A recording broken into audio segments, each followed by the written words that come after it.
Hi everyone out there in YouTube land. It has been a while since I've done a video. It's not through wanting to do one or not wanting to do one. It's just that I've been really busy. Whole load of new stuff going on.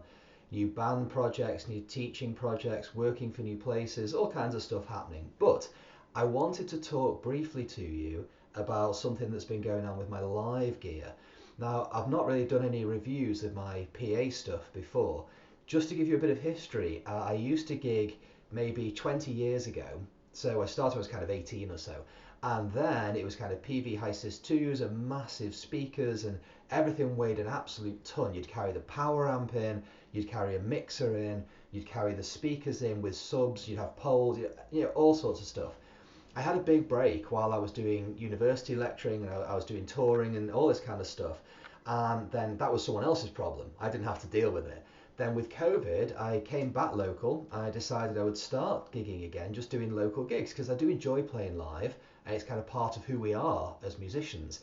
It's a good chance to test your ability of the things that you're working on in a real environment. It's fine to sit in your office or your bedroom or whatever and go, yeah, I've really got this and this works. But live, that's kind of where you find out about everything.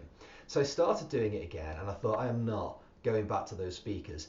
We're in the 21st century, there must have been advances in things now. And I found these column arrays. And I thought, wow, that looks great. Really kind of light speakers. I mean, the heaviest component you're lifting is like 48 pounds or so, which is not too much compared to what they used to be. So I got myself one, did a load of research, and I bought a Bose unit. I bought the Bose L1 Model 1S. I didn't need the Model 2, which was the very, very expensive and powerful one. I'd only be playing kind of clubs and pubs and things, so you're talking 150, 200 people, something like that. Didn't need too much. I was going to be putting tracks through it, so I bought the Bose mixer that goes with that. So this video is kind of a two-part Bose fail. So the first one is that the L1 Model 1S sounds fantastic. It's phenomenal.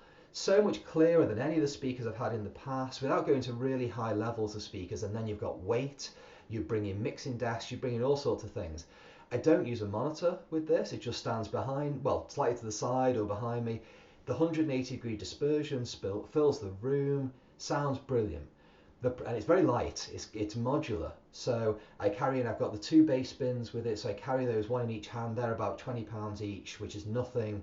Then they've got the column units in one bag, which is a big padded bag, is lovely. And then the power amp bit, it's a little fiddly to set up, but compared to what we used to have it's not any kind of big stretch.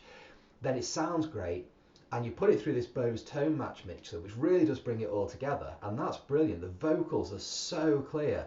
Being able to hear myself like you do in the studio is a complete breath of fresh air.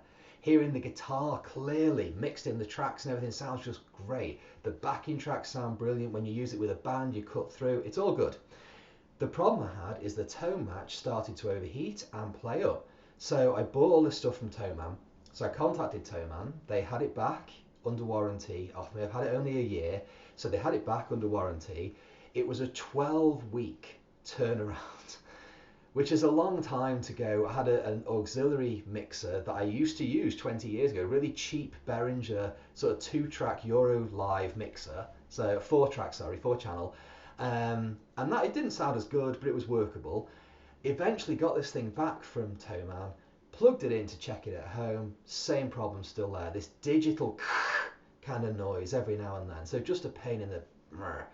So I contacted ToneMan again. They said their policy is that it's a 3-time return, and after you've returned it to them 3 times at 12 weeks a time, they'll then decide if they'll offer you a replacement unit, which you could just get another faulty one if there's an issue with the production of that unit, and it seems to be quite a lot of problems with these online, or they might offer you a refund. So that's me done with ToneMan, completely done, but that's going to be a different video. I decided I would give a trial. Bose got in touch and said, why don't you give a trial to the L1 Pro that we're using. So I said, okay, I'll give it a go. It's 90 days, they deliver it, you trial it, and if you don't like it at all, you just send it back to them, they pick it up, free returns, nothing really to lose. So I ordered the L1 Pro 16.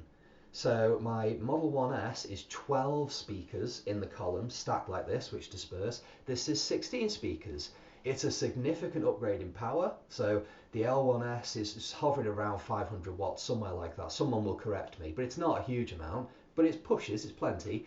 This one is like 1200 watts, so it's a lot more different, much bigger sub, different type of sub, all that.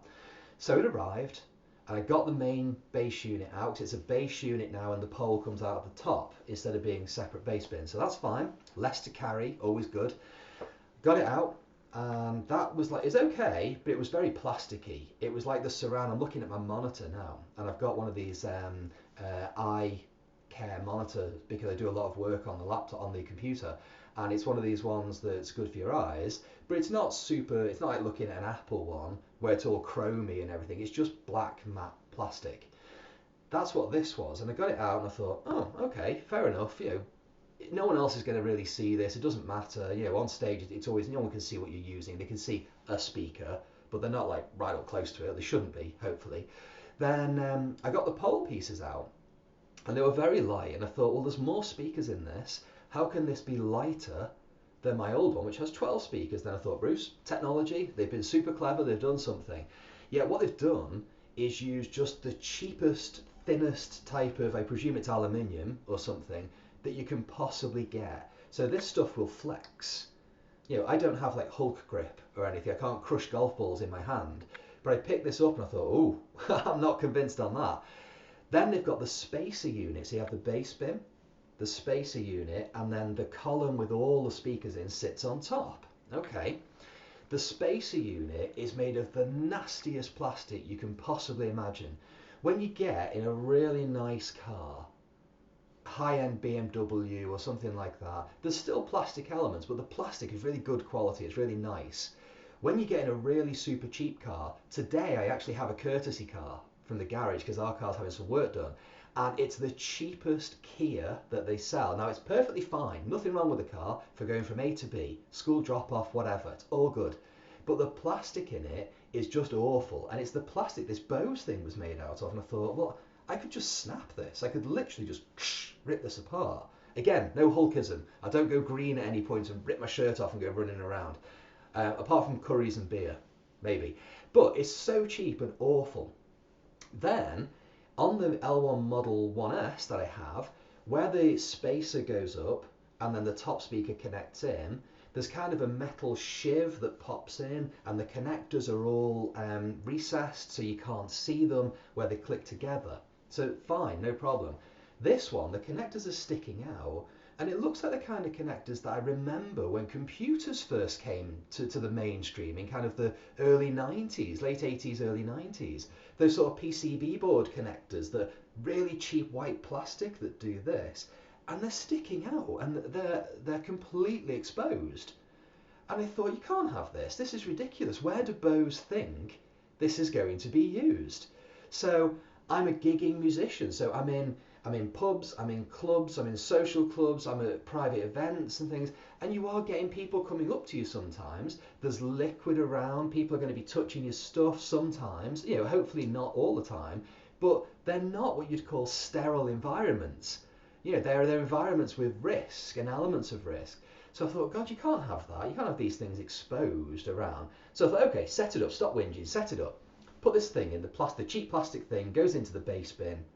Then the column goes on top with all the 16 things. So I put it all in. I'm quite careful with stuff. I've never really broken gear. I'm quite delicate with things because I like stuff to last because I'm cheap.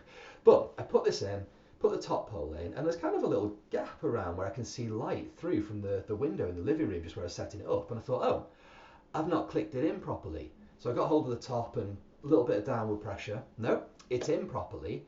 I'll try turning it on and just see, because if it's not in properly, it won't work. So turn it on, it's fine, it's working. Oh, so have a look at this thing, and you'll see reports on the internet. There's a guy named Opaz, a DJ, who does a review channel on YouTube called Opaz. He's a pretty cool guy. I don't know him, never met him, but he sounds pretty cool. So shout out to him for this, because he's dead right.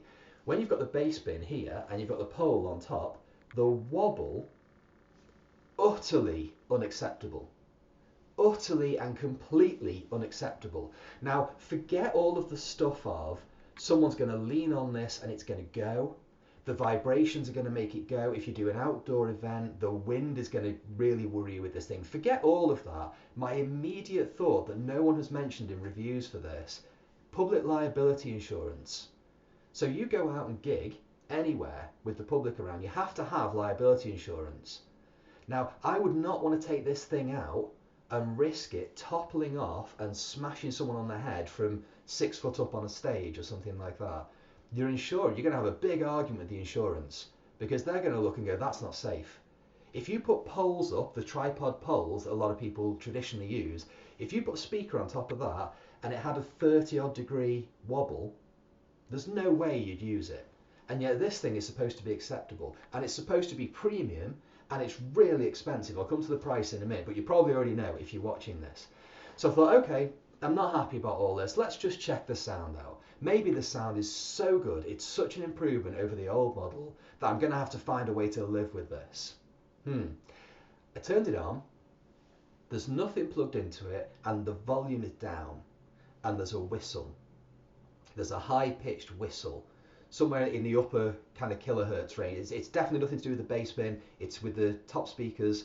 You put your ear near to it, you can hear it, you go, once you've heard it, you move away from it across the room, 20 foot, 30 foot, out into the hall, you can still hear this.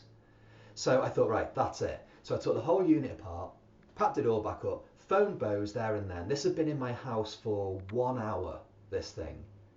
Phoned Bose up and said, I'd like to send this unit back to you, it's under the trial period, blah, blah. And the guy on the phone said, oh, well, what's the problem with it?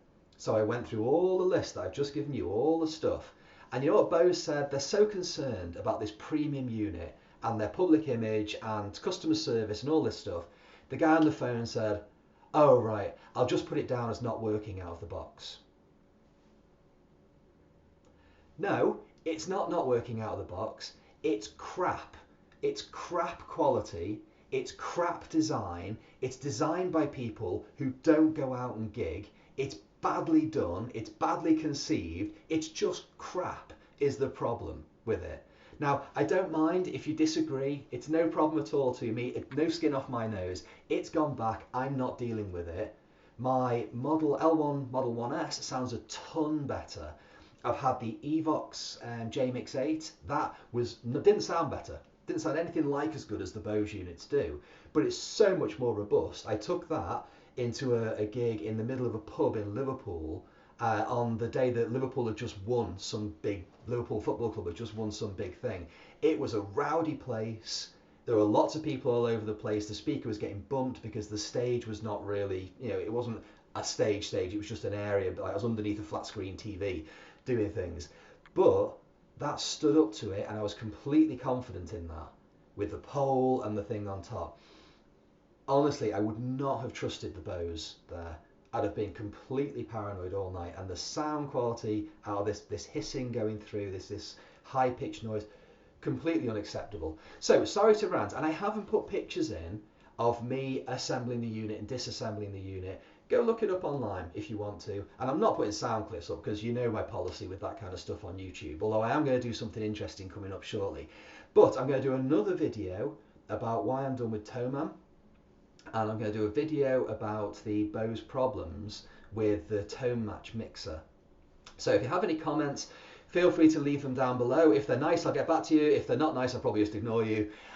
This has been Bruce for brucedarlingtonguitar.com talking about the Bose L1 Model 1S and the Pro 16. I hope it's been vaguely useful for you, and I hope everyone is safe. Take care.